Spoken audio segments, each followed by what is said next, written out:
Alright, hello ladies and gents, and welcome to the ESL 1 Cologne qualifiers. We've got USSR versus EASYPEASY. And joining me today is Hoss. How are you, Hoss? Good, it's very hot here. So, yeah, it's going to be a good game of CS hopefully as well. And talk about heat, we're going to be on Dust 2 in the desert. So, see how this game goes. Yes, getting in there early.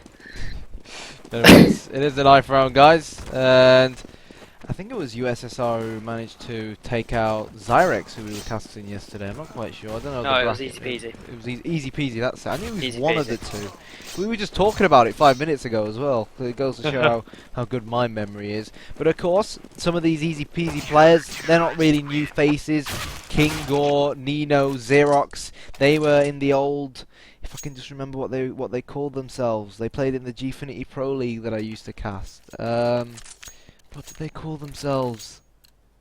I can't remember what they called themselves, but I'm sure people in the chat will know the name of their old team. And guys, just so you know, the first map is going to be Dust 2, as you can see, and we're going to go on to Mirage. And should we require a third map, we'll go straight on to Inferno. Yep.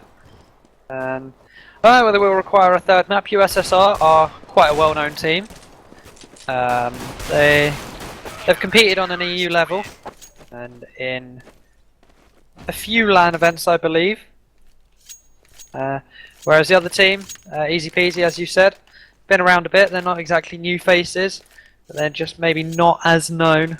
Well, they're a mixed team in this case, as far as I'm aware. So quality individuals, but we got to see how playing as a mix pans out up against USSR, who, like you said, are a real team and will without a doubt be playing with proper strats. And there we go. Daki just said in the chat. I hope that's how it's pronounced. DAK11 Daki Game Pub. That's what they were called. So match still isn't live, unfortunately. We'll be getting into it as soon as we can. All right, predictions. Predictions. Ugh. Are we talking overall or this map? This map and overall. Okay, this map. Me, bro. Oh, I answered your question with a question. This map, USSR to take it 16-11. Overall, 2-0 to USSR.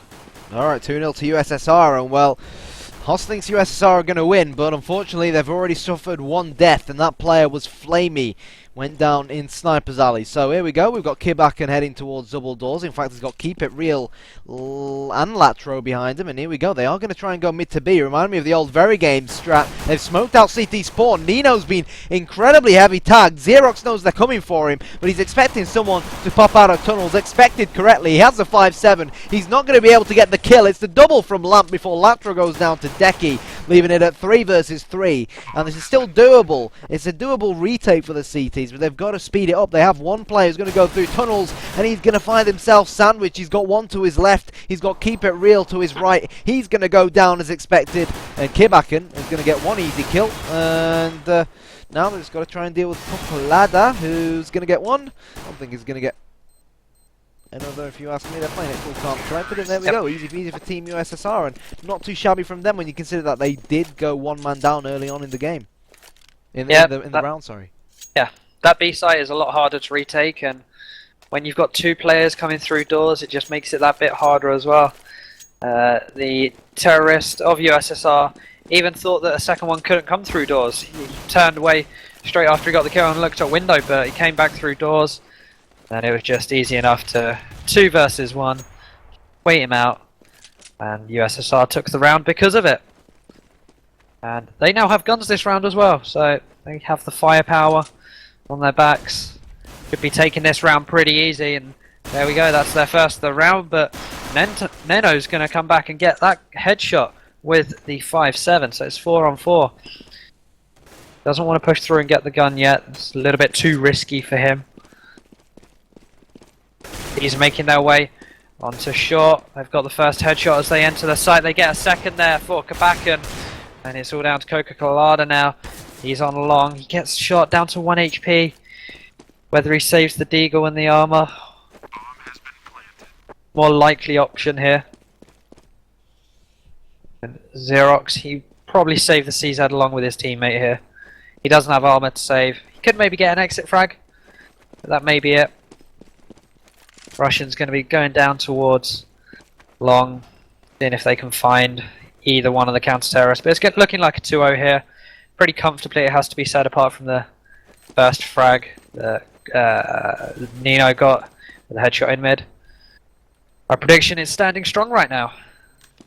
It is, and unfortunately, it seems like my computer isn't, because I am experiencing some strange FPS drops. It's definitely nowhere near as smooth as it should be. So I'm going to monitor it. Apologies about it, guys. We don't normally have this. But hey, maybe it's just one of those days that my computer don't really fancy streaming any CS. So hopefully we'll be able to sort it out. It's going to be keep it real. Try and get the frag through the doors. Misses both shots. But the CTs, of course, are going to be ecoing. We've got 3 CZs, a P250, and a Deagle in the hands of Coco Colada. So let's see whether the CTs can win it. We know how good the CZs are, but I'm pretty sure USSR are going to be trying to avoid the close quarters, or maybe I've spoken too soon. There we go, it's 1 kill with the CZ. Decky, unfortunately, just about running out of ammo. And now USSR, they know they're a man down and they need a change of plan. We've got Lamp, who's going to try and bright up upper tunnels. He's going to make his way towards a B bomb site with his left-hand man in Quebec, and they're pushing in. They've got 2 to try and deal with. It's going to be Xerox to get a kill. This is going to end up being a superb eco round coming out from EASYPEASY. Or is it? Latro gets 1. Xerox has an AK. He's going to get the double hat-trick overall that round. And, well, I said that I felt the CTs could do it with the CZs, and they definitely put them to good use. Yep, the early frag coming in on short, and then they went in with the advantage, and then Xerox, he was positioned almost perfectly for when the T's entered that B site. He was playing tight right, just round the corner of tunnels. He got the first headshot, got the AK from it, while the rest of his team stalled out the push or the approach. And then he got the AK and then the double frag at the end to finish things off. And Decky's going to get the first frag of this round with the AWP he picked up from the previous one. 5 versus 4 now in favour of EASYPEASY. I wonder just how easy this game will be, whether they may have an uphill struggle, whether it will go in their stride. Colada sat at long. Aren't pushing it just yet. In fact, they're going to opt for short, it seems, with the bomb. Keep it real's taking the bomb here. He's got 2 members of his team behind him. Checking all corners. Not finding anyone just yet. Decky, I believe, who's on the back of the A site. With KGR down to his lower right. He'll miss the shot onto Decky. The nade's going to go over. It's going to only do 2 damage, but they're going to have to go through fire if they want to get onto this side. Decky does get an AWP shot, and Lamp returns with the frag. And now it's 2 versus 4 as the T's got absolutely obliterated as they entered the A site. It's going to take it to 2-2.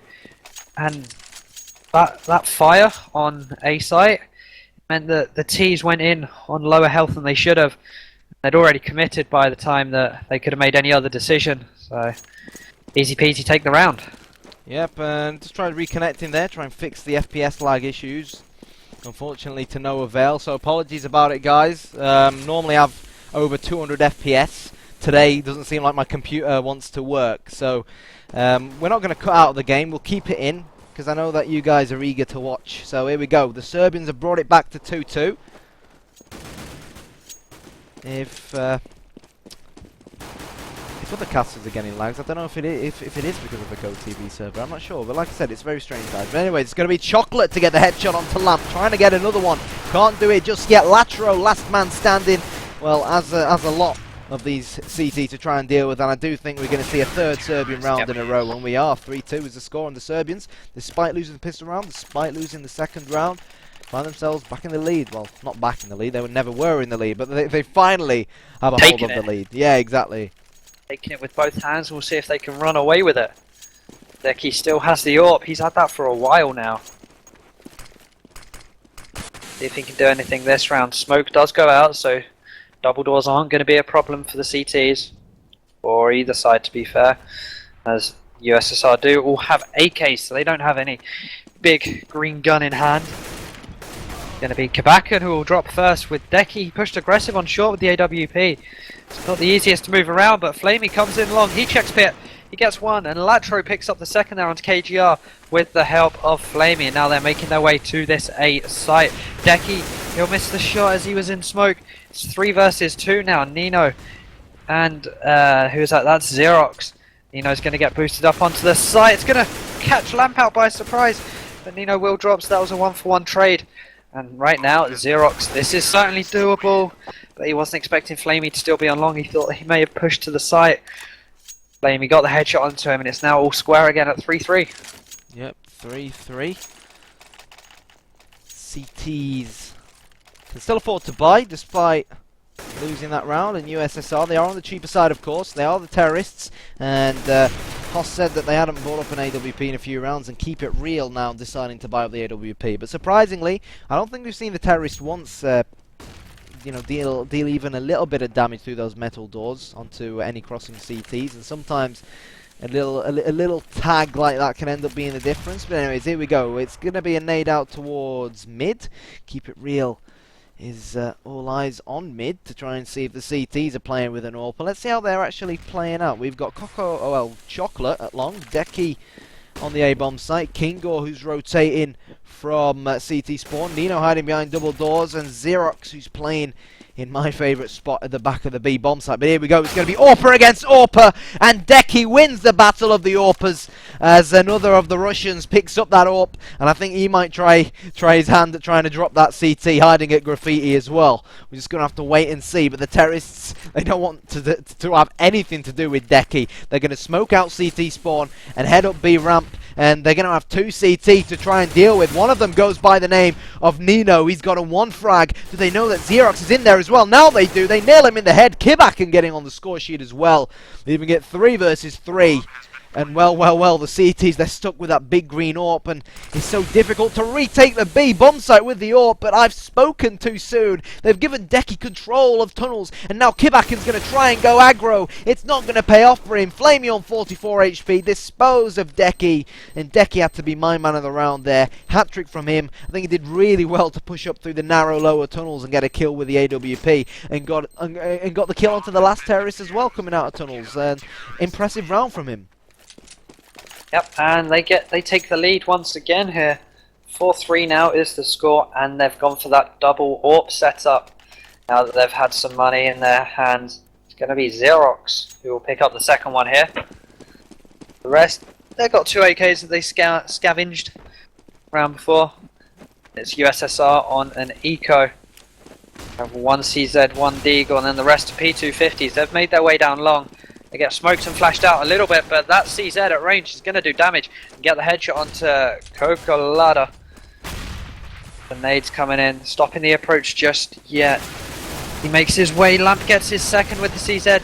He has 15 bullets left in total, only 6 in this clip now. He's not going to be able to use those to effect. Deki gets Lamp but misses the second shot there. The bomb goes down, so they're going to have money. Kabakan here in mid.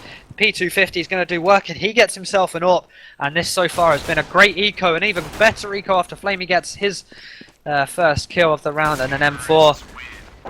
That is what you want from your eco rounds. 4-4. Well, quite simply, there was no way that the CTs should have lost that round.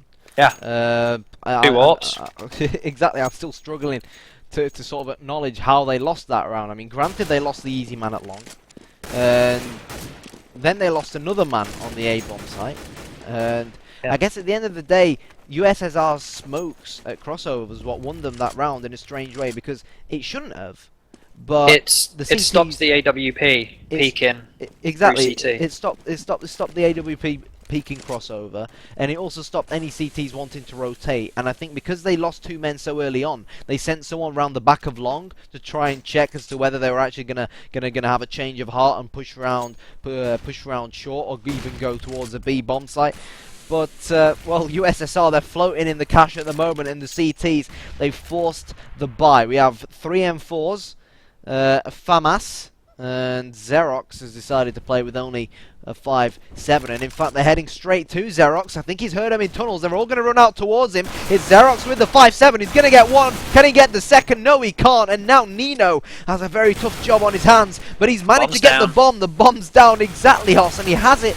It's basically, are USSR, after winning an eco round, going to hand the round back to their opponents? At the moment, it looks likely, but oh no, USSR, they somehow managed to pick up the bomb, and now it's 3 versus 2, and you have to say, despite the fact that the numerical advantage is for the CTs, I think the positional advantage is for the terrorists, because where is it? Angel's gonna that nade, and I do think the CTs are gonna take it from here, no doubt about it. Or are they? Keep it run.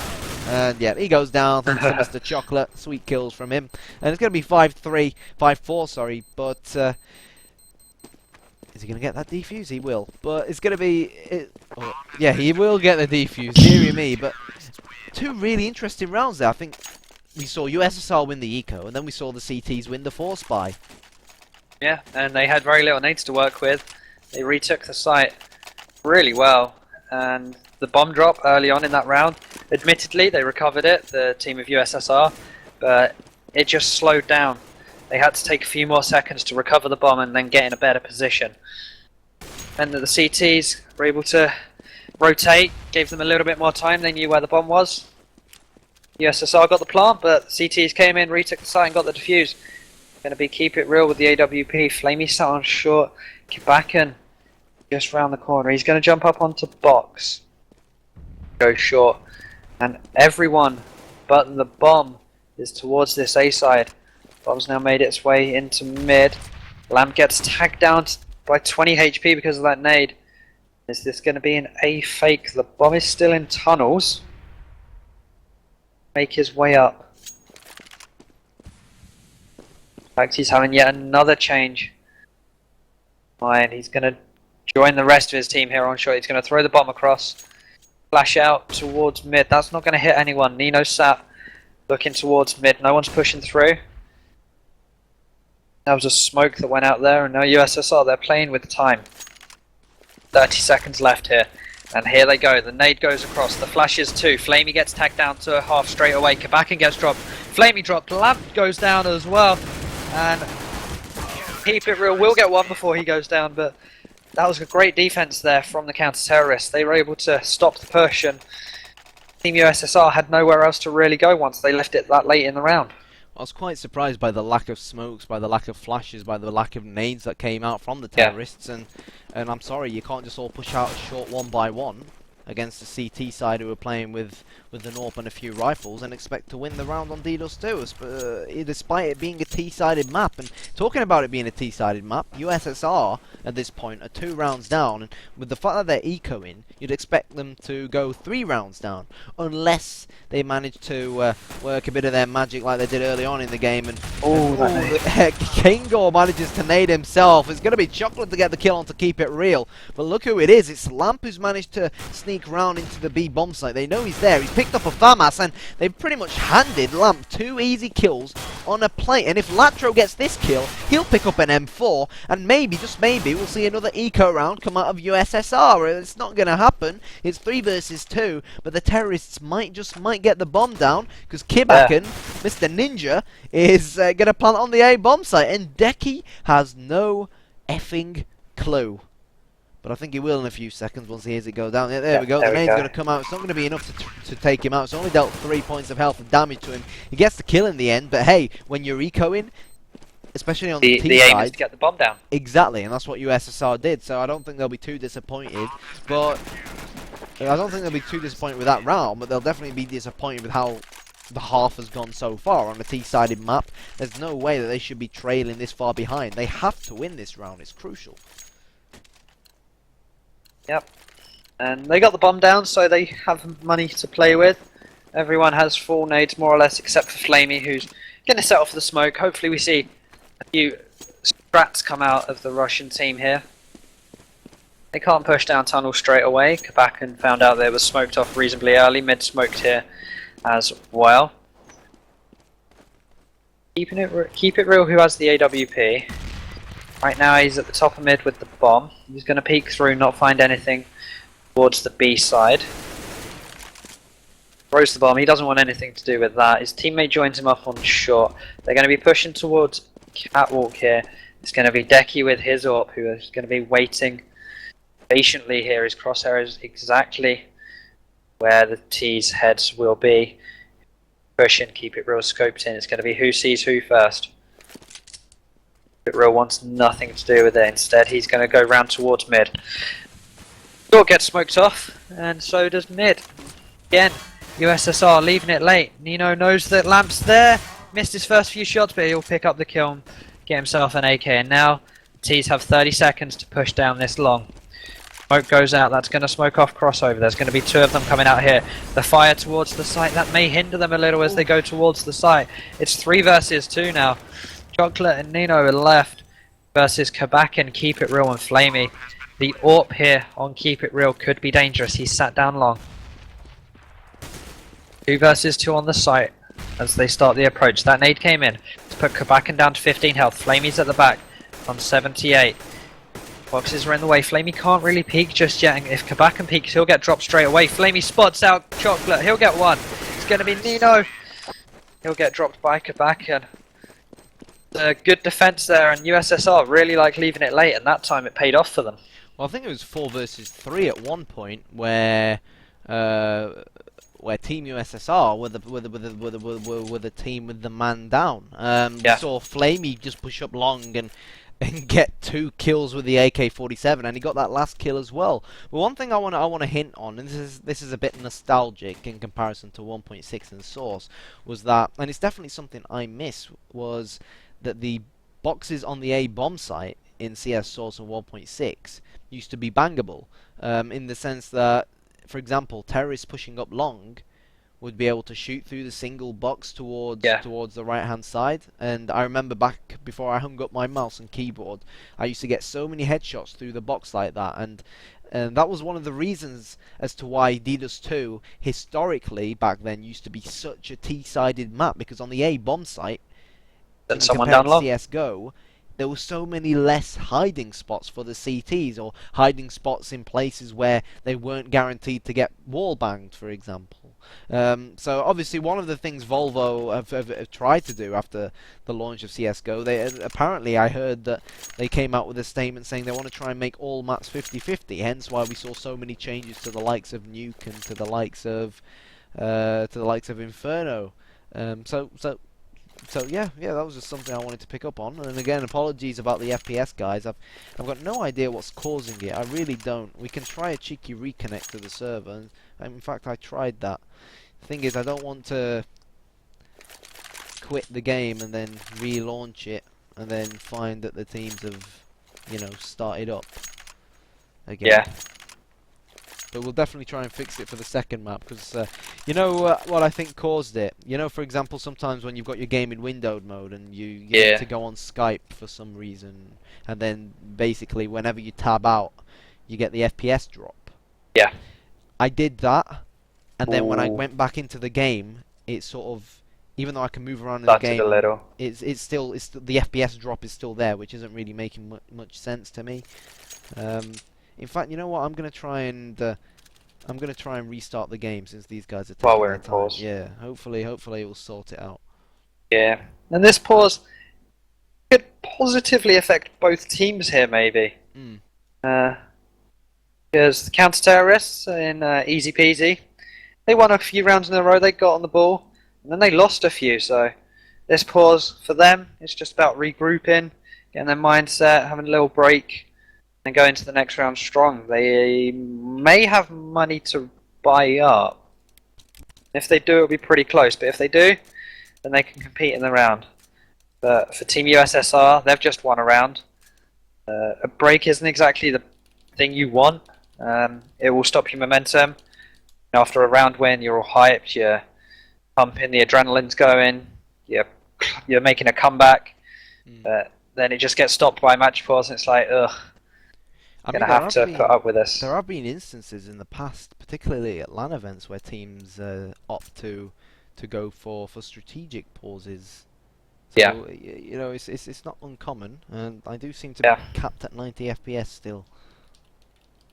Something I read that seemed interesting the other day, I think it was Lurpis who Hmm. did a post on HLTV about coaches and the role of coaches and whether uh, a coach can be a sixth member of a team at events and online. So actually being on comms and calling the strats and even calling pauses. Hmm. Maybe give each team, say, one pause per half or per game or something just to regroup and strategically maybe get an advantage there. It'd certainly be an interesting thing to introduce in one tournament, maybe. Yeah, well, Titan now have a coach, and Yep, in all honesty, Fnatic. yeah, It's been Khan's definitely, role for a while. yeah, yeah, and uh, in all honesty, obviously there was a lot of talk about it on HLTV and stuff, and I think a lot of people misunderstand the difference between a coach and a manager. Yeah, Whereas a coach is your ex-player, for example, your game knowledge, your analysis. yeah, exactly, that person who can just is basically an extra man and can basically do like stick an extra shift in analyzing Yeah, your opponents and just give, for example, very games have been under existence for so long. Sometimes it's really healthy to just bring a new mind in alongside existence, for example, who can just give fresh ideas or maybe spot something someone else doesn't spot. But yeah, I think a lot of people are under the impression that a coach is equivalent to a manager. manager. And I was using the example of football, and a lot of people kept mentioning Sir Alex Ferguson as a coach, and Sir Alex Ferguson wasn't, by definition, a coach. No. He was a manager. There's a difference between a coach and a manager. People seem to be under the impression that it would be this new coach who would be, for example, on voice comms with Titan during their games and be the man who'll be calling the strats, which is far from the truth. You know what I mean? Which would be Yeah, the same as a manager who says play 4-4-2 or play 4-2-3-1 or play like 4-3-3. That's not what the coach's role will be doing. yeah. And also with if you introduce a coach or yeah, like a sixth man, Mm. it can then free up a spot in the team because there's been word of maybe Titan should they replace existence or not. If a coaching role comes in, then there's no longer as high a need for an in-game leader. You can just have a fifth member who is a really good player and hit shots because then your in-game leader then becomes your coach and your sixth man who will be on comms, who will call strats and just help you get through the game. Mm. I mean, you see as well, a lot of people fail to realize how much pressure in-game leaders come Yeah, under. I mean, not only are they trying to hit basically shots, get angles, just everything that a normal player does. exactly. On top of that, they're trying to find weaknesses in their opposition. They're trying to, and just how you need mm, ridiculously fast reflexes, Yeah, you need to be able to think ridiculously fast.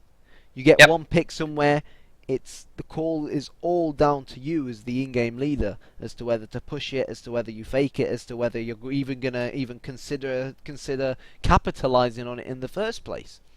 And obviously, you've not only got to be physically a good CS player, you've not only got to what's the word I'm looking for here? You've not only got to be able to lead your team, but you've yep. got to be mentally stable as well to cope with the pressure that comes from trying to do And both actions simultaneously.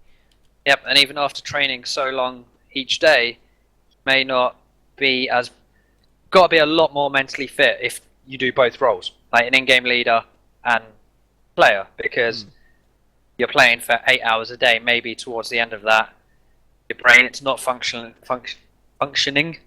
at the top of its game, mm. and include pressure on top of that, and some people may crumble under it. But that's why they're in-game leaders. That's why they're in the roles they are. But I think adding a sixth man or a coach would certainly add new dynamics to competitive CS. Yeah, it certainly would. The long pause, It even after our is. little talk about It is. Apparently, coaches. there's a few issues as far as internet is concerned. So, in the meantime, I'm gonna actually jump into my own server and see as to whether I still have this FPS issue. And you can just give me a quick buzz. You can let me know when it goes live. I'll jump into make my own quick server with no bots on Cool. DDoS 2 because it's very strange. Obviously, um, I never have this kind of thing, and I just turn my computer on basically. So. obviously you're always going to get FPS drops from the norm when you're streaming, but it shouldn't really Not be to the that extent. case. Yeah, exactly, exactly.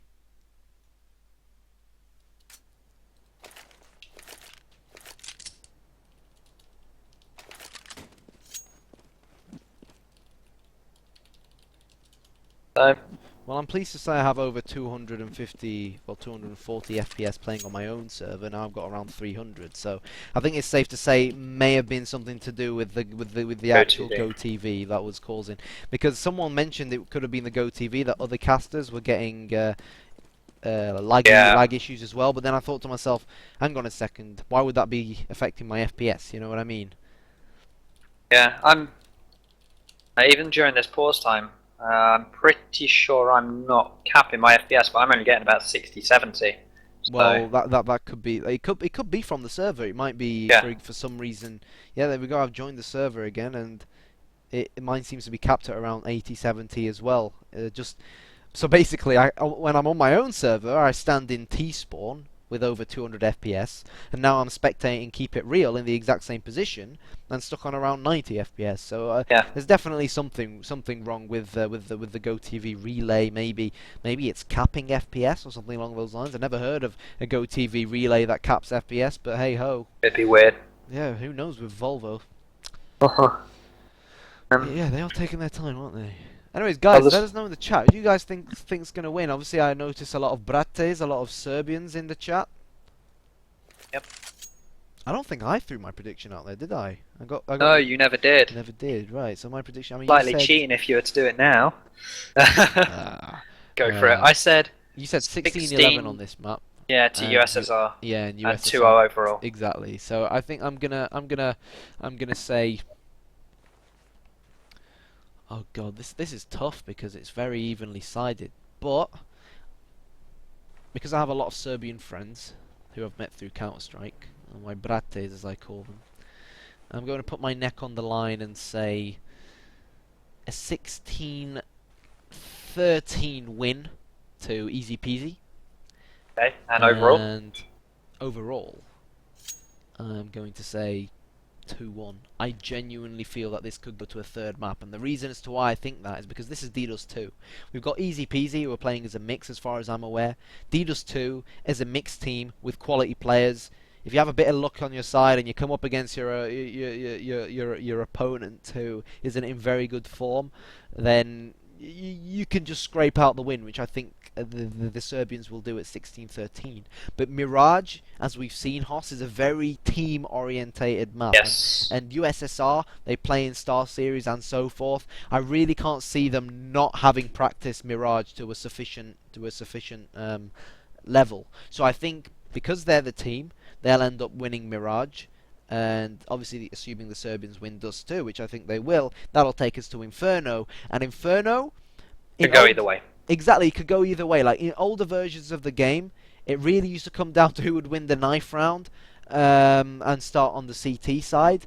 It still does in CS:GO, but what I'm trying to get at is that in older versions of the game, it used to be very team orientated, like Mirage. Yeah. On CS:GO, because they've made it a bit more terrorist sided, it's becoming more like Dust 2 in the sense of how many times now, Hoss, in CS:GO have we seen the impossible, well, the historically Inferno impossible is thing just that happen map. where the terrorists just end up winning the half, which Yep. is taken pretty much most It was most done. historical CS players by storm. It all stems from the pistol round as well. Exactly, and the reason why we're seeing more pistol rounds is because they've made the map a lot more a lot more T-sided. Like for example, to the average everyday player, it might not seem like a big change, but the change they made where they blocked banana, like on 1.6, you never even had the poles on the banana, and on CS Source, you had the poles, but it was basically clear through, so you could AWP through it, you could shoot through it. The ceramic poles didn't actually repel too much damage either, meaning it was a lot more easier for the CT to just spray and pray or even AWP down banana and get easy kills up against terrorists, and it even gave them more room to utilize nades and smokes and flashes better, whilst Yep. now on CSGO, they've put those boxes in the way, which obviously gives the terrorists a lot more cover on Banana. I mean, how many times have we seen it where the terrorists basically push up Banana, hide behind that box, the CTs have no clue, end up pushing down themselves, and end up getting one CZ'd in the face or something along those lines. Yep, exactly that. And yeah, I didn't really play much Saucer 1.6 myself. In fact, I played very little, well, none of Saucer 1.6. I just picked up Go and still pretty bad at that. So But I've got my slowly knowledge starting to love is CS. yeah. CS is a great game. You see, the thing is, how long have you been playing CS? Probably just over a year. Just over a year. I never knew what competitive Counter-Strike was, and this is coming from someone who's played over 7 years of CS. I never knew what competitive Counter-Strike was until after halfway through my second year of playing. And I didn't get into proper competitive, team serious playing Counter-Strike or whatever until maybe about 3 or 3.5 years of playing the game. And that used to be because the game, be it 1.6 or CS Source, they were both a lot smaller than CSGO.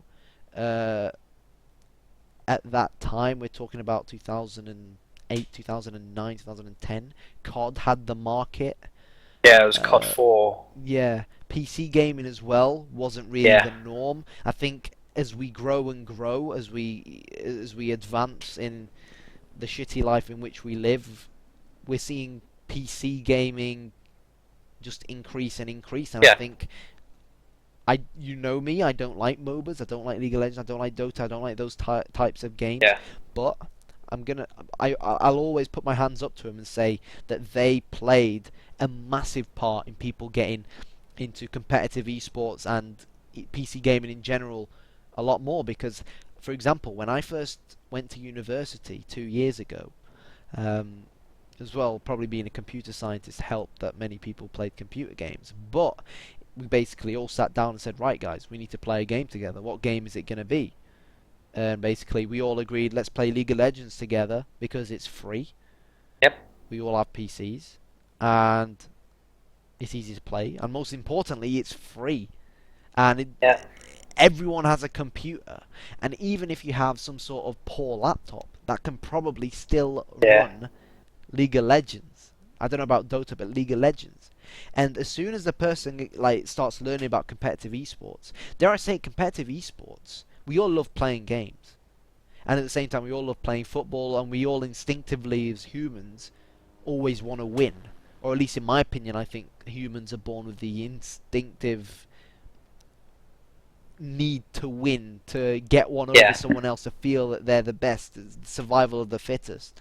And when you combine, let's say, a 14-year-old who plays Counter-Strike on public servers and likes to jump around with SV Gravity 200 on, with their inner self who just wants to win and be victorious, you end up with competitive CS. And I think that's what drags a lot of people into it. And like I've said, with esports and stuff growing, be it CS or League of Legends, everyone wants to play games. And when you offer someone a chance of potentially playing games, enjoying themselves, fulfilling that instinctive feeling of getting one over someone else, and having a chance of winning millions of dollars, it's just no surprise that both CSGO and other esport games are just growing so damn fast.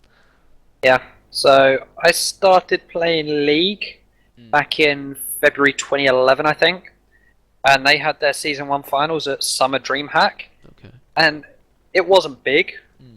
It was literally 2 tables either side of each other with PCs on. But it was for $100,000 US. Wow. And back in the day, that was big. Yeah, of course.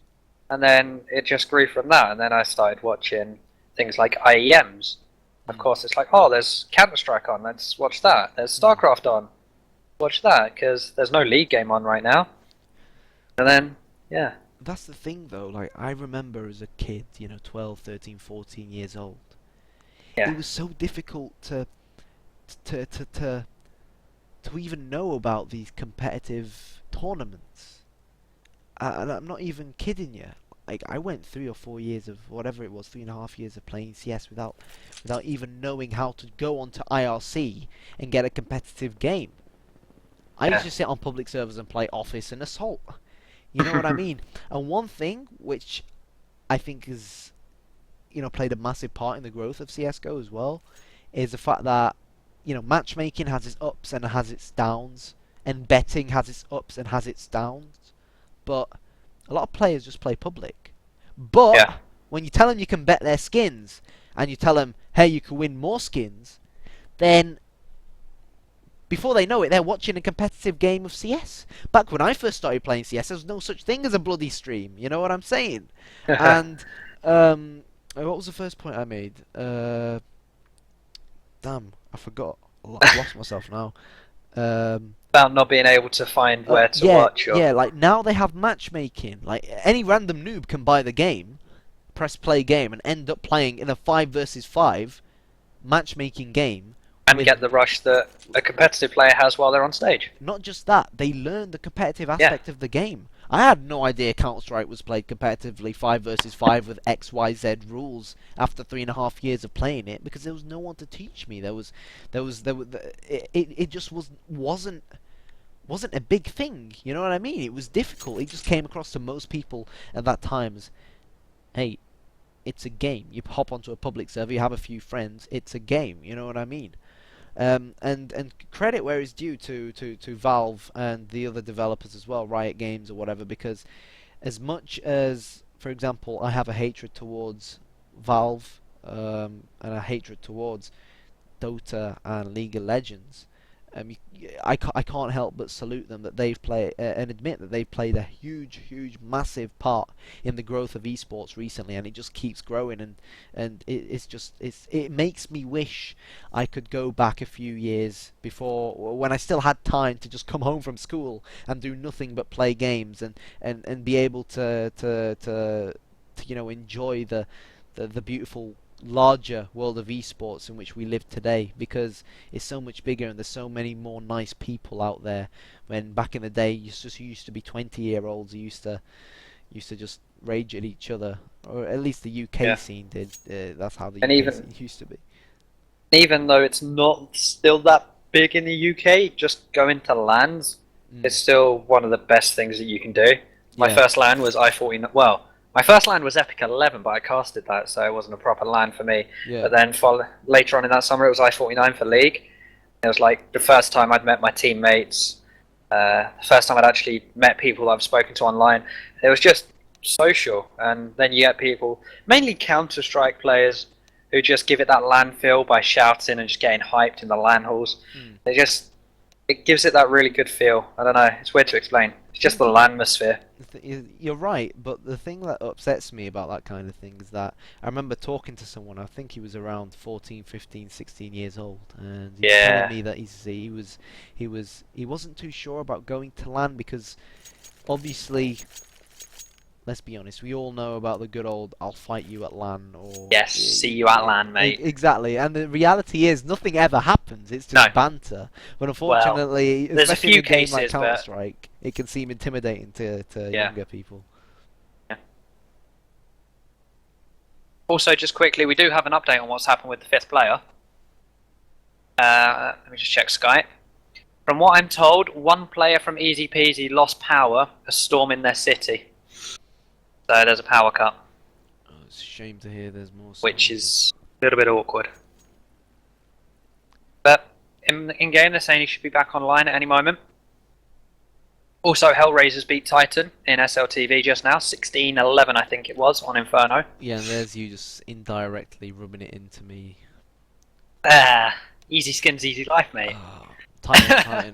Titan aren't their online selves. They're not. I mean, ever since they moved in together, they sort of crumbled, and I'm not sure why. I mean, I'm better off staying quiet because I don't want to upset any people or offend any people. Don't want a few of the Titan lads coming up to me in a few weeks' time at G3 and say, "What are you talking about me? You what, mate?" I wonder how you say "you what, mate" in French. We'll leave that one for another day, I think. Okay, guys, how do you say "you what, mate" in Serbian? I know that with my first name being Karam, apparently Karam means fuck in Serbian. Nice. Nice, yeah. So guys, can you confirm that in the chat? But apparently it does, and I guess thank God I've never actually been to Serbia. I can't imagine it would end up going too well. Some guy walks up to me, "What is your name?" And I end up saying Karam. You what? Yeah, you exactly. You what? You swearing? We are having a glorious, a glorious British summer here. It has to be said. A little too glorious for my liking, but it's still marvelous. Oh, okay. Oh, yes. It's a marvelous summer, is it? Jolly ho, good weather. Everybody's happy. Would you like some tea Yeah, and crumpets no, with that? it's too hot for me. I'm that typical Brit. Oh, when's it gonna get sunny? Oh, now it's sunny. It's too hot. Man, I lived in Dubai for 5 years. You wouldn't have survived like a week if Yeah, you no, I think wouldn't. it's hot here. Went to the Caribbean a few years ago, and it was nice because I was sitting on a beach. You know, I can just go swim at any point. But when I'm sitting here on like a black leather chair with the wind, with the sun coming in straight from my right, it's like, ugh. But anyways, it looks like, who was it? Looks like it means something. Yeah, I think it was Kingor we were waiting for, and Back. yeah, I'm pleased to announce he has returned. And cheers to the 120 odd people who are tuning in. Yeah, I'm Even assuming whilst we're that- just mumbling and yeah, ranting. I'm assuming that most of you are Serbian or Russian, so privet if you're Russian, and zdravo brate to any Serbians in the chat. I'm told that means how are you, my brother? Apparently. With regards to Hito saying so who would listen to a cast with Kyanite and Anders, maybe, just maybe, if me and Anders are nice to each other at G3. There we go, links it. There we go, yeah, G3. Hopefully. I'm looking forward to meeting Anders, regardless as to whether I get to cast with him or not. He's a great guy, and I really respect what he's done for the CS community in general. Especially, I mean, even Risk. You know, I have so much respect for Risk after what happened to him. Deary me, I think everyone knows. Well, I'd like to think that everyone knows what happened to Risk, but let's just hope that I don't mention it to Richard Lewis this weekend at Epic Lang, 'cause I don't think he'll be too fond of it. But anyways, here we go. 7-5, and we're still waiting for the Brates to sort their internet out. Apparently there's a little bit of lag, I think. Apparently someone's stealing Wi-Fi. Wi-Fi, yeah. Only so much Wi-Fi can go around. E3 is going to be good. Didn't a few... Yeah, Virtus Pro and Dignitas got announced today. Yeah, and that's the thing, like, between me and you... and 120 odd viewers. well, oh yeah, well, yeah, between me and you and all my Russian brothers and Serbian brates watching, let's just say I knew, you know, who had been contacted, being so close to Gfinity, and I'm fortunate to be so close to Gfinity as I am, because they're great people, and in a way, I was laughing when I saw the people raging on HLTV saying, "This is madness! How can you have a major event with no Virtus Pro?" And even though the HLTV post had like 3 teams to be announced, which was in a way I was laughing, and in a way I was cringing, because people failed to pick up on the fact that hey ho, there's still a chance that Virtus Pro would show up. But anyways, I can't wait to see the biceps in reality. Dear me. There's still 2 teams to be invited as well. Yeah, exactly. We've only got 1 American team in iBuyPower. I know nothing about Gfinity. Show up, maybe, just maybe. Yeah. I mean, to be fully honest, when I was told the provisional list of teams, none of them were American. So, I think the fact that, I mean, even I was surprised when iBuyPower were announced, and I think hats off to the people who run iBuyPower for funding them for the boot camp they're going to have in Europe as well, and a massive hats off to Gfinity for getting iBuyPower here as well. Yeah, because iBuyPower, straight after Gfinity, they're boot camping in London, I think it is, until they go off to ESL 1 Cologne. Exactly, And exactly. also, still, he's lived in the UK before. He's played for Rasta. Mm. He's got good ties in the UK. I'm sure he'll be able to find somewhere they can boot camp and have a nice hospitality for a few days, weeks, or whatever it is. Yeah. So Coffee Cans just picked up on the fact that my first name in Karam is very similar to Karambit. Which would explain the Karambit sub-icon. And of course, if you would like a lovely Karambit to the left of your name, all you have to do is click the follow button below, click the subscriber button below, terms and conditions apply. And you might get a nice Karambit next to your name. And you can definitely tell that this pause is starting to get to us now. We're starting to ramble about absolute nonsense. Yeah. Uh, Shall I just go onto HLTV and click on a random thread and we'll start discussing that? as long as it's not the Israeli-Palestine conflict thread and the what religion are you thread, I'm yeah, fine. I just I'm saw fine, the your yeah. religion one. Yeah, good old HLTV. It's I guess I wouldn't say it's unfortunate that so many people want to bring politics and stuff into HLTV, but I just think it's there just may not be the a few place better to discuss places. it. Because a lot of people don't realise how many trolls are actually on there. I mean, you never know. I might be one of the trolls. I mean, you don't know. You can't see what IP every account uses. I know that a lot of people have two different accounts. One which they use to troll, and Yeah. one which they use on their normal account. The problem is once they get an IP ban, they're pretty much doomed, as far as HLTV is concerned, unless they start using a proxy.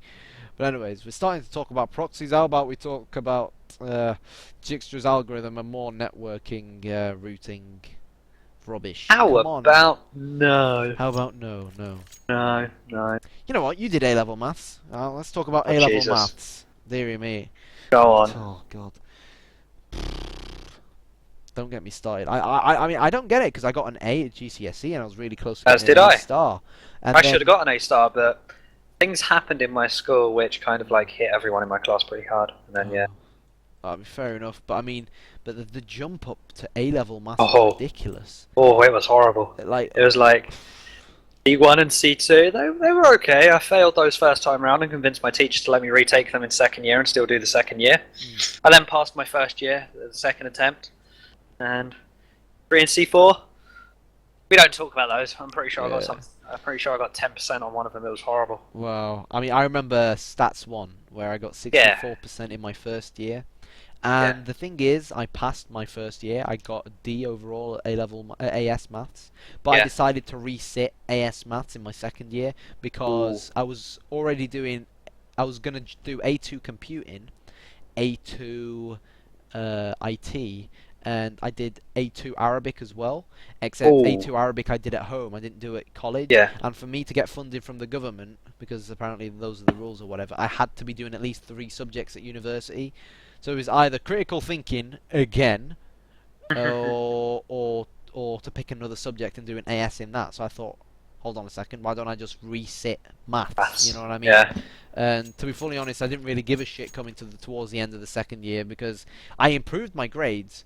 No, I got an E in my first year, which was still a pass, and then I improved it to a D borderline C. So I didn't get the C in the end, but hey, I improved it. And at the end of the day, it wasn't one of my subjects that I was gonna use to try and enter university. You know what I mean? So Yeah. it didn't really matter at the end of the day. But the funny thing was that in my first year, I got 64% on statistics 1.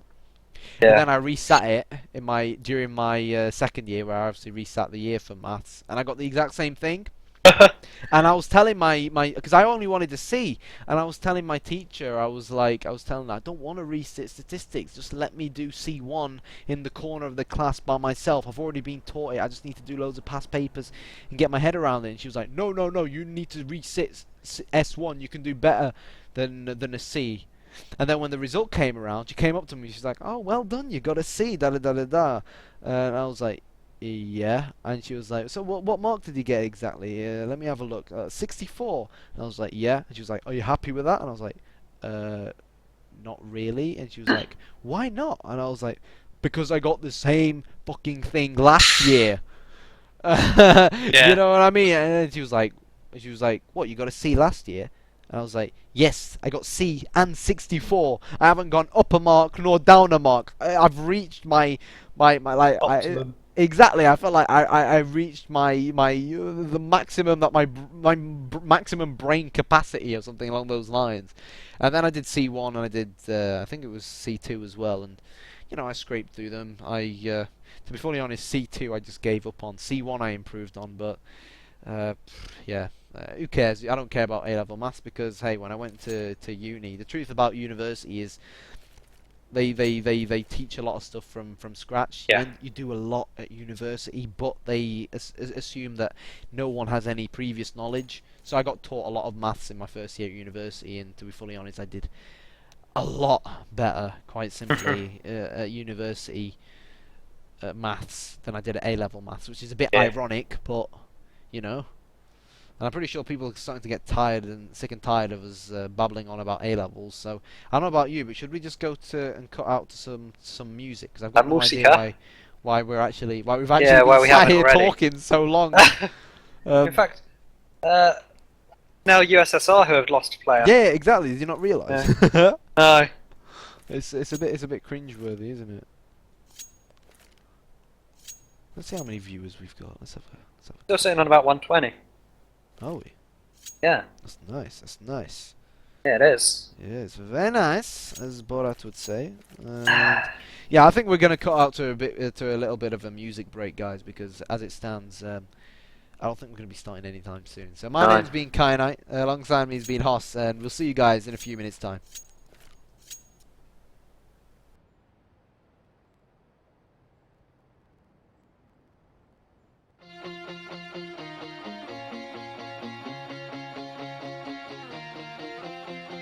One by one we see the sun, feel the day has just begun. Trembling lights up in the clouds, all we need to feel is now as we go. Give me a parachute, take me to the sky, just take me to the blue before I start to collide. Get me a parachute, take me to the sun, would be a miracle to turn this world into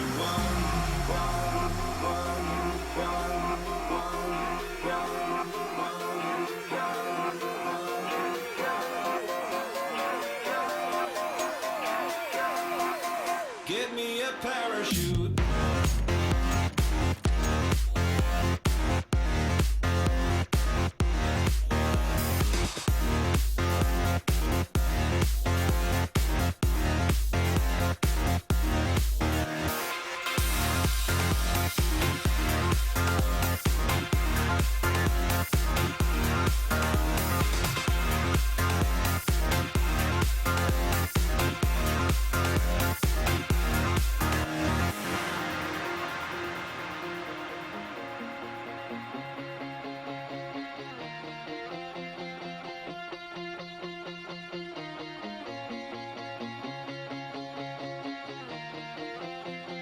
One by one we see the sun, feel the day has just begun. Trembling lights up in the clouds, all we need to feel is now as we go. Give me a parachute, take me to the sky, just take me to the blue before I start to collide. Get me a parachute, take me to the sun, would be a miracle to turn this world into one.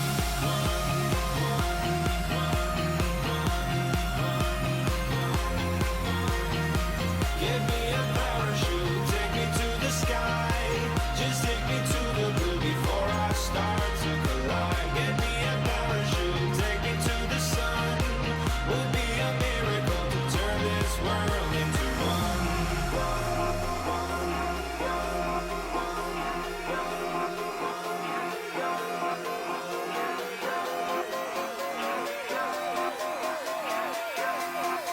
Give me a parachute.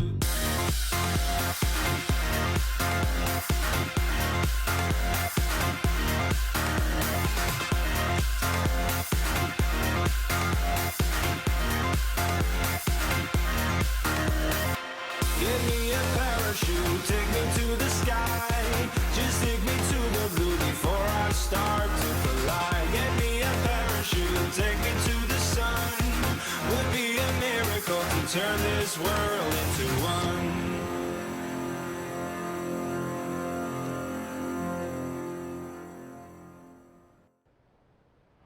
Click the banner to find out more about AccuView contact lenses.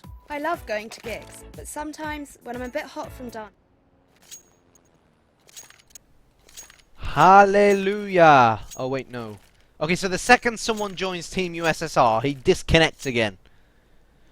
Yeah, they're going to be playing with a stand-in, and I think after this game they might want to try a different server. Of course, coming from Russia, get an optimal server. But apparently it's the same internet provider that's given them 160 ping, so weird.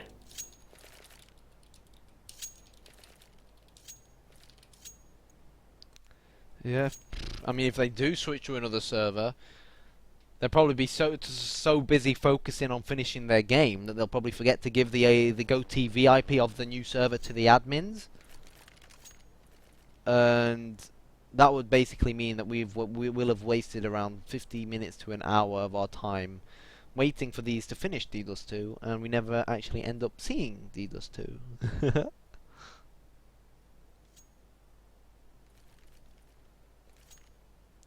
Like I said, I need to go downstairs and defrost some food, but the problem is, because I'm the one with the controls, I can't afford to go downstairs, because knowing my luck, the second they go downstairs, they'll go live and you'll be screaming at your monitor saying, Kaya, get your ass upstairs. I mean, talking about me and stairs, you know when Germany were playing against Brazil? Yeah. I got off my seat, I went down the stairs, and the second I went down the stairs, they scored. Germany scored. Exactly, Germany scored. And when I was at the pub watching the final, I watched literally through about 105 minutes or something. The whole first half, I needed to pee. I thought, right, no, if they score, I don't want to miss it. But eventually, going into the second half of extra time, well, I think it was the second half of extra time, I was like, right, they're not going to score. They're going to go all the way to penalties. I can't hold it in any longer. I've got to go to the toilet upstairs.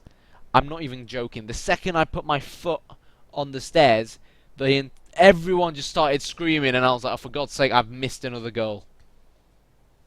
And it seems like the real reason as to why Germany won the World Cup is because I go up and down stairs a lot.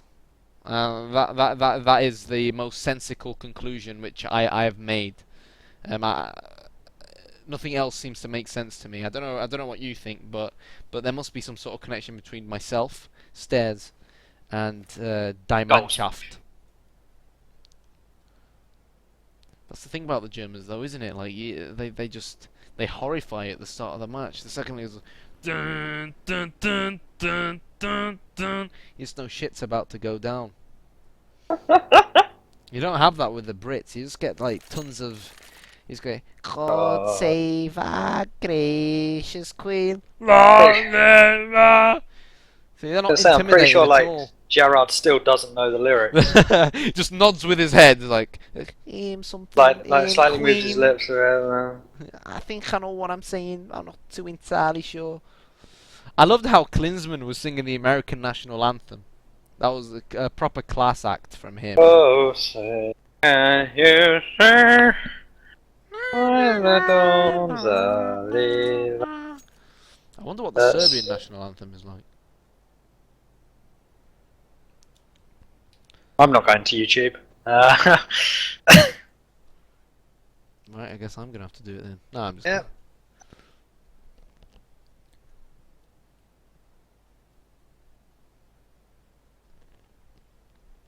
I love it when Twitch chat is in a completely foreign language, and there's no mods complaining about it. Personally, I don't mind it. If people want to, especially if we're doing a Russian-Serbian game. Yeah, exactly. It's expected. You know what I mean? Yeah. To be fully honest, I'd rather do a Russian-Serbian game where people are talking Serbian or Russian in the chat and being nice to each other than cast a UK scene game where people are swearing at each other in English. You know what I mean? Back to the good old you what, mate? Yeah. You what, mate? Oh. Cocolada. So hello everybody, and welcome back. This is the ESL Cologne 1 qualifiers. We have a team from Serbia playing with Kingor, Chocolate, Deki, Nino, and Xerox. And we have our friends from across the Pacific Ocean. I think it's the fucking Pacific Ocean. I'm not too entirely sure. In the Team USSR, of course, we didn't get on too well with them in the 80s. I think it was bloody Russians, Yeah, but the it doesn't 80s. matter. We got Quebec and Flamey, Lamp, and Latro playing for the Russians, and of course they are going to have one more stand-in make their way to the server. It's currently 7-5 live here from the ESEA finals, and alongside me is Haas. Now Haas, based Hola, on senor. Hola, senora. How are you? Are you doing very good? We are counter-terrorista versus team of USSR. It's a very good game so far. So I'm not sure what you think, but obviously now we wait a very long time, and now we have very much delays, and now we are going loco, my friend. Yo es muy bien, porque es muy importante para ver los videojuegos y... Wow, your I did Spanish A-level is decent. Spanish. That is I decent. failed A-level Spanish. I got a U. Really? AS That sounds Spanish, yeah. decent. Yeah, it sounded decent, but You're actually talking Yeah. absolute nonsense. that kind of made sense. It was just very broken Spanish. And we got a 5th! Woo! No. It's Keep It Real's back, what? What up now, Russians? Woo! What? Wait, who left? Yeah, I Pretty think- sure there wasn't yeah, a Latro before, was there? Yeah, I think whoever they said would be a stand-in is not actually a stand-in. In fact, they've gone back to the original Keep player. It Real. Was there? I think it was Keep It Real who Yeah, Keep It Real Yeah. there. and he's I don't- apparently their stand-in. I don't remember seeing a Latro before. There must have been. I'm way too confused right now. It's been too long. Since I ever seen your face, da-da-da-da, but I had just not anyway. I wanna make. Ready? up Lamp's now gone to the toilet. Lamp WC. I heard you like delays. So delays and your delays It to make it more reminds me of the delayed. time when me and Dom were playing we used to play a lot of 2v2s in Source, and we had about we were waiting for around 10 minutes for a guy who joined our server. We found him on IRC, and we waited around 10 minutes for his teammate to join, and we asked him, we were like, "Where's your teammate?" And he wanted to say he's AFK, and he replied with, "He is far away." and we still talk about it to this day. It just made us laugh so much. Like, where is your friend, teammate? Where is he? He is far away. It was just like a fairy tale or something in a far far away land. It's like, oh dear me, he's far away. And then he eventually got the message across WC, so we figured out his teammate must be in the toilet. I'd hate to imagine what he was doing for 10 minutes in the toilet, that's for sure. But let's hope that whatever that guy was doing, Lamp or Latro, whoever's the AFK one, isn't Lamp. imitating what that guy was doing.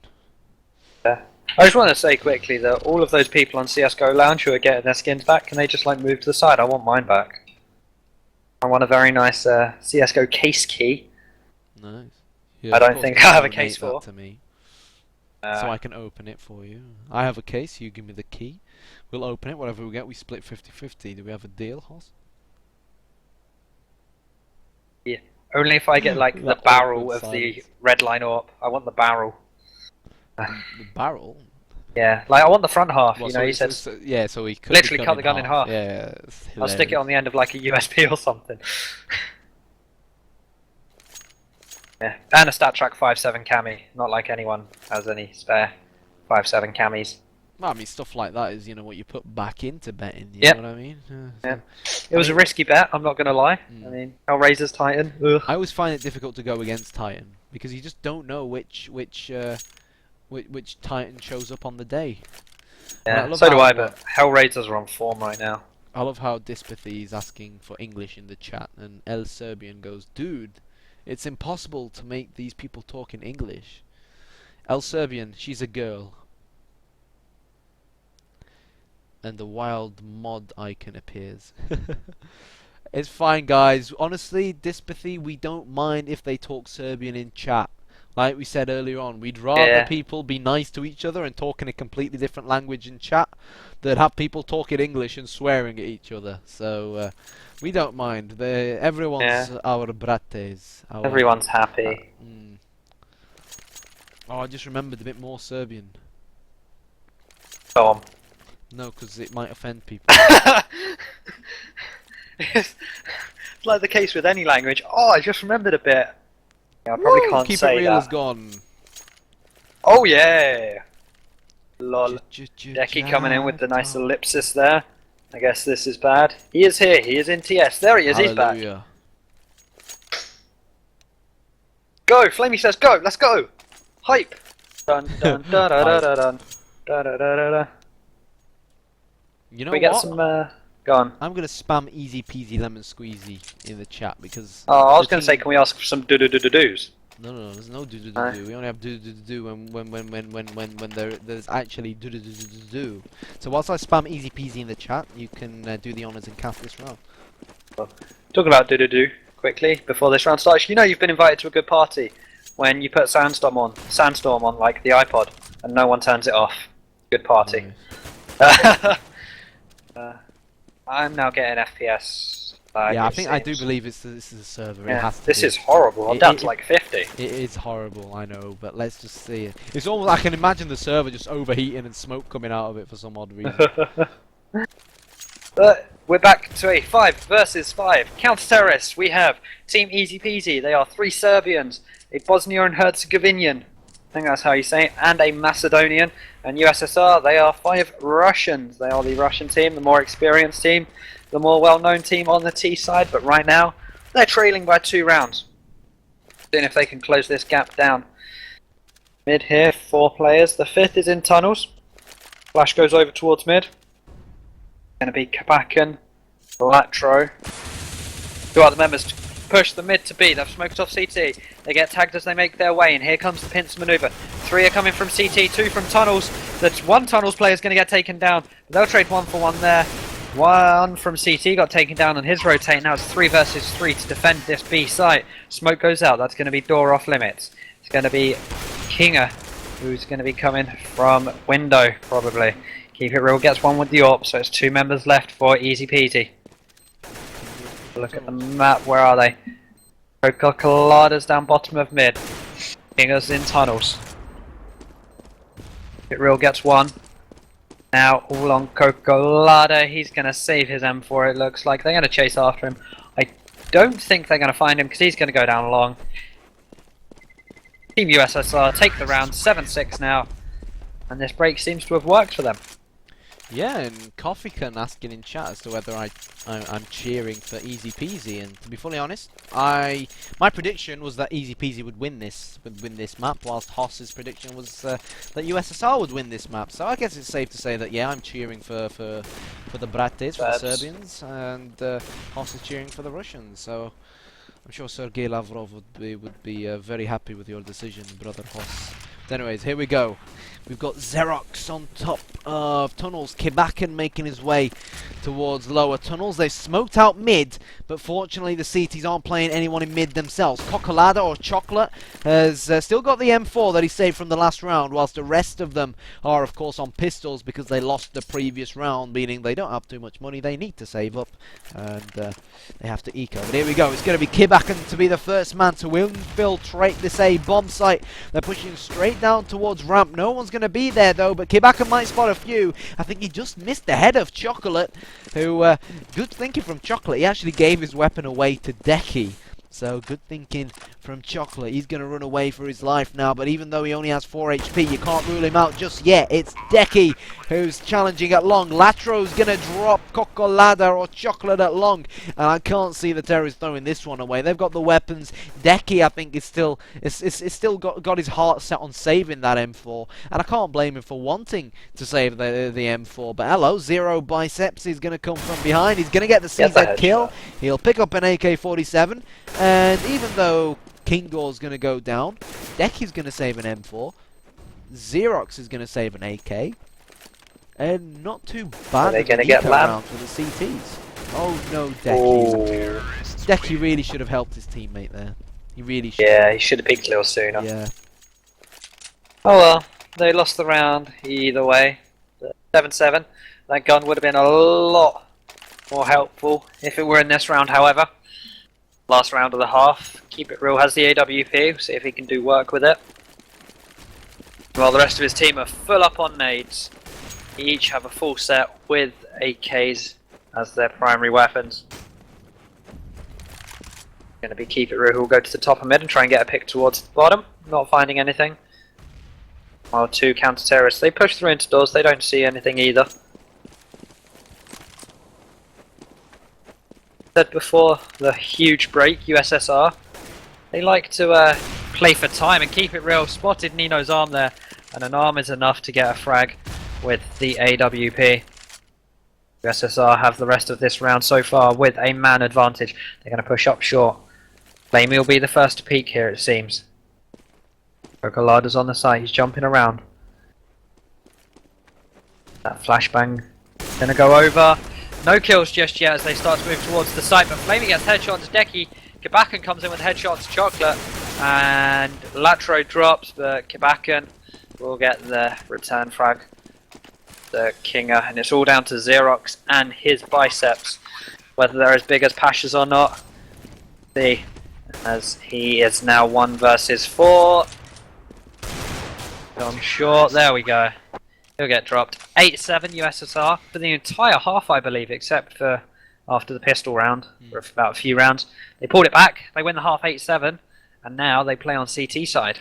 And that's the thing, you said that sometimes a pause, be it a strategic pause or just a completely random pause due to disconnects and stuff, can actually have a strange say in who ends up winning the game. And like you said, USSR were, I wouldn't say they were out of it, but they weren't exactly playing at their best, and then they got the pause and they won 2 rounds, and maybe if they win this one, we might start attributing it to the pause. I don't know, but you'll never know unless you can go into a parallel universe and see how the game pans out without the pause. But I'm sure that EASYPEASY will be frustrated with the amount of time, the length of time that they had to wait. It's going to be Latro to get the first P2000 kill onto Chocolate, and I'm pretty sure, despite the fact that he's Chocolate, taking a bullet to the face won't taste too sweet in his case, but they are all going to rush up B ramp. It's going to be Flamey who's going to get 2. Flamey goes down.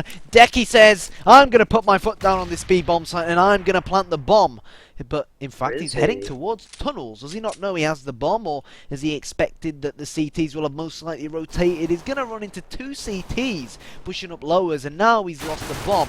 And, well, Xerox is quite simply stuck between a rock and a very, very hard place. He'll know that both CTs were last seen in tunnels because, of course, his teammate in Decky last saw them there, and yeah, he's going to go down. I don't know why they didn't go for the plant, because if they had gone for the plant, they'd be able to buy up on the 3rd round as well. So, I don't know. Only they can tell us what was going through their heads there, Hoss. Yeah, it was weird that he picked up the bomb. He even jumped over towards it and then went to tunnels. I mean, he could have just got the plant down and made him and his teammates' life a lot easier by even just getting the money, even if they didn't win the round. But instead, they may have to go that extra round eco after this one, just because of that sloppy, maybe misplay, I guess. Keep It Real's only got a USP in hand. No armor either, which is interesting. I know he probably wants the AWP for the next round, but going no armor, a little bit off. He's pushed down along. They meet the spray of a FAMAS, I believe that was, in Lamp yet, and the M4 as well. The headshots, the EASYPEASY. They are pinned here. Switches to the Candy Apple Glock, which he picked up last round. Can't find anything on Chocolate. There it is. Go back and finishes off with the headshot and a really nice anti-eco there from USSR. Yeah, solid from USSR, and maybe, just maybe, they can build on it and emerge victors out of this map and prove, well, definitely prove me wrong. They've had a solid CT half so far, but now this is where the Serbians need to flex their muscles, and Xerox, he's called himself Xerox Biceps, and he genuinely needs to start flexing because he's not doing too well at all. And, well, the Serbians are dropping like absolute flies. 3 deaths already. And Hoss, what's going on? I don't know, it just seemed like, first of all, an interesting move to buy on that round, because they didn't get the bomb down either round before. Yeah. So it was more or less a forced buy. Then to push down long, because they were on very little money, they had no nades, so they couldn't flash over, they couldn't get smokes out, they couldn't throw HEs. It just seemed a really interesting move, I guess. And interesting isn't the word, but I'm trying to be nice to the guys. Buckler does get a headshot though. Before going down to the Russian, who's apparently keeping it real. 11-7, and USSR finally giving EASYPEASY a run for their money. It's not so easy anymore, is it? No. The first half, it started off a little bit hard for them, then they came back. Won about 6 rounds in a row, I think it was. But then, seems like it's all been downhill from then on. They're on to their second eco round of this half already. Only the 4th round. Oh, they're having to go up against AWPs and M4s with full nades as well. People always seem to underestimate just how important grenades are. If you have strats set up, they can really be the deciding factor in rounds. Keeping it real, is not going to be able to find anything there with his AWP. Just a bit of a... Not the ideal angle, I guess, but it's not going to matter. The rest of his team will do all the work as the T's went into the B site. It's 12-7 now, and the T's can buy again, and this time they have grenades and an AWP. And here's an interesting question I want to ask you, because I see you as a very good neutral opinion, because obviously because of I don't want to sound bad, but you're inexperienced. Yep. You know, you haven't played the game as much as other people have. So I want to ask you, what do you think about the new change to all the doors on DDoS 2? The reason why I wouldn't ask myself is because you already know my answer. I'm going to say no. For Yeah. nostalgic reasons. Well, pistols now can't go through them. Pistols bounce off. I'm not sure about the 5.7 though, because that has huge armor pen. So I guess for eco rounds, I don't know. Like snipers go through. Snipers can still one-shot kill, I believe, with the AWP. If not, then it takes them down to about 30. If it doesn't kill, then that's huge. I don't believe it does. Yeah. Unless it's to the face. Unless it's a headshot. Because before you could go through doors, and I believe... Did it kill? Well, basically, in 1.6 and CS source. I'll tell you what. Let's have a look at what's going to happen this round, and then we'll go back to the conversation. Issue, of the doors. But by the looks of things, the terrorists are going to all head towards mid to B. They've smoked out CT spawn, and they've got 2 frags already. A few of them pushed through upper tunnels, and a few of them are pushing mid to B, and they've wrapped around the B bomb site, and they've got full control of it now, leaving 3 CTs. To try and retake the bomb site. They're not even going to bother retaking the bomb site. They're just going to hide it out and save their weapons. And it's good to see the Serbians starting to fight back. And maybe, just maybe, they found the weakness that they were looking for in this USSR defense. And maybe Keep It Real will get a frag. He does, and a bit of a cheap frag there. But now they know where he is, and I think Lamp's going to get a frag as well. And it's all good getting the bomb down, guys. But come on, let's not start dropping like flies. I don't think we're going to have any more deaths now. But yeah, going back to the double doors. In 1.6 and Source and CSGO, when it first came out, with the AWP, if you'd hit a guy in the head through the door, it would be a kill. If you hit a guy, if you get a body shot, it would deal around 80, I wanted to say 80 points of damage. And to the foot, it was minimal. It was around 20 or 30, 40. Now, from what I've seen, I believe headshots are still kills. One-shots. But body shots are something like only 30 points of health or something. Yeah. I'm not 100% sure what it is, but it's definitely... It's not just the AWPing thing. Forget the AWP. The AWP should be able to go through the doors anyways. But me as a rifler, someone who's always been a rifler, I used to get... I used to get so many kills through boxes, through doors. Like, for example, the situation where KGR is right now, if Lamp were to spot him, he'd be able to nail him through the doors in the head normally, but with these new doors, he won't be able to. But yeah, it takes a lot more bullets. That was fine because it didn't go through any doors. Through the air, yeah. But, yeah, if you spray through with an AK or an M4, then it does a lot less damage, I know that. especially at close quarters as well. If you're just the other side, then it's still it'll take a good whole clip, missing a few obviously because no one's perfect. It'll take a good 2/3 to a whole clip to be able to kill someone. But Latro's going to get the first kill this round. No, not the first kill. We're going to trade 1-for-1 in mid here. Decky with the AWP. But yeah, I don't know. I think that rifles should, especially at close quarters, should be able to do more damage. It's all down to Nino now. This one gets one on Flamey. But that's all he's going to get as he gets dropped by Kabakan. 13-8 now is the score, and it's not looking good for EASYPEASY. Yeah, it's not looking good at all from them.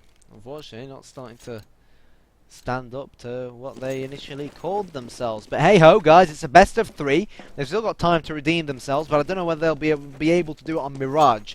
The next map will be Mirage, and the third and final map, not quite sure what that smoke was about that long. The third and final map, should we require it, will Inferno. So here we go. Xerox has bought the good old Tech 9. We've got Keep It Real, keeping it real on short with the AWP, and the terrorists, they're doing what worked well for them last time round. They're going mid to B.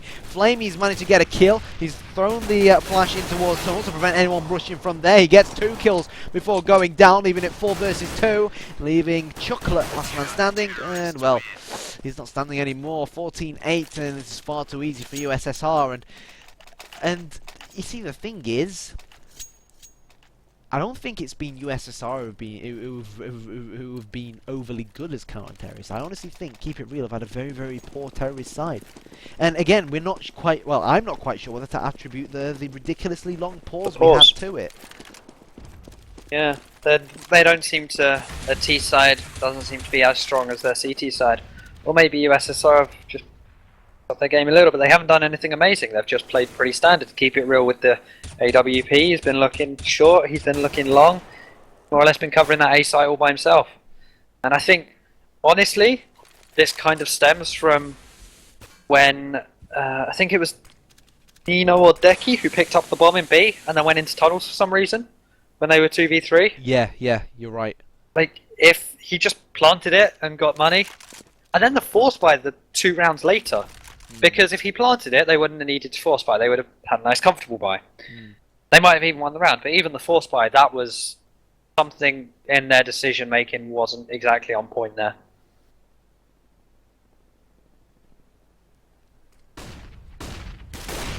Round Keep It Real is going to open things up. Onto Decky, he's going to get a second, as I said, nothing special. He's just hitting AWP shots, but Nino will put an end to his life.